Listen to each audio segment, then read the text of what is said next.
Ce mercredi 12 avril 2023, France 2 diffuse Infirmière scolaire à 23h.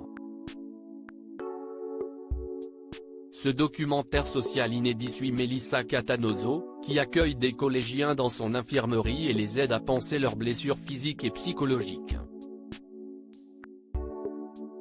L'adolescence. Cette phase délicate par laquelle nous sommes tous passés et qui a en partie forgé les bases de ce que nous sommes. Une période pas toujours facile. Melissa Catanoso en est consciente.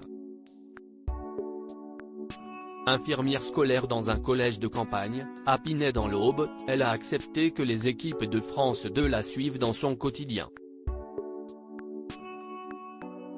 Mercredi 12 avril 2023, la deuxième chaîne diffuse Infirmière scolaire à partir de 23h. Si elle traite les bobos du corps, survenus après une mauvaise chute dans la cour de récréation, l'auxiliaire soigne aussi ceux du cœur et de la tête. Un documentaire touchant, incarné par des enfants et leurs mots qui, s'ils paraissent innocents, sont souvent lourds de sens et de conséquences. Un refuge au milieu du tumultaire de repos, cabinet de consultation, atelier de méditation, cours d'éducation sexuelle, Melissa Catanoso est sur tous les fronts. Il est plus facile de la trouver auprès des élèves ou dans une salle de classe que derrière son bureau.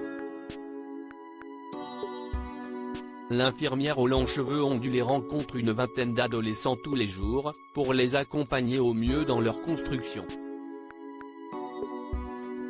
Elle leur offre une oreille attentive, mais aussi un soutien émotionnel et psychologique.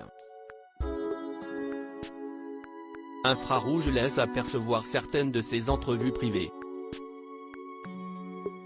Un petit garçon aux yeux très bleus se plaint d'avoir mal au cœur parce qu'il est harcelé par ses camarades de classe. Une jeune fille raconte d'une voix fébrile les crises d'angoisse qu'elle dissimule à ses proches, tandis qu'une autre se livre sur sa relation conflictuelle avec ses parents qui la prennent pour une malade mentale.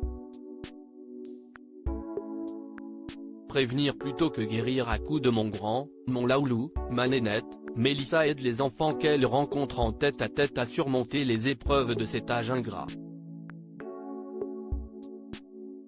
Le cœur a toujours mal quand on ne dit pas les choses, leur explique-t-elle. Alors il faut parler, sans honte et sans tabou. Mais lorsque les mots ne suffisent pas, elle n'hésite pas à passer à l'action. Les caméras la suivent dans des campagnes de sensibilisation au harcèlement scolaire, à l'homophobie ou au suicide. Quand la situation l'exige, elle convoque les parents, souvent imperméables aux aléas de l'adolescence. Une médiatrice indispensable, pour faire la liaison entre deux mondes. Nostalgie et amertume se côtoient au visionnage de ce tendre documentaire qui explore, rien de moins que l'apprentissage de la vie. À lire aussi derrière les barreaux, l'école, France 2, comment une directrice d'école en prison tire ses élèves vers le haut.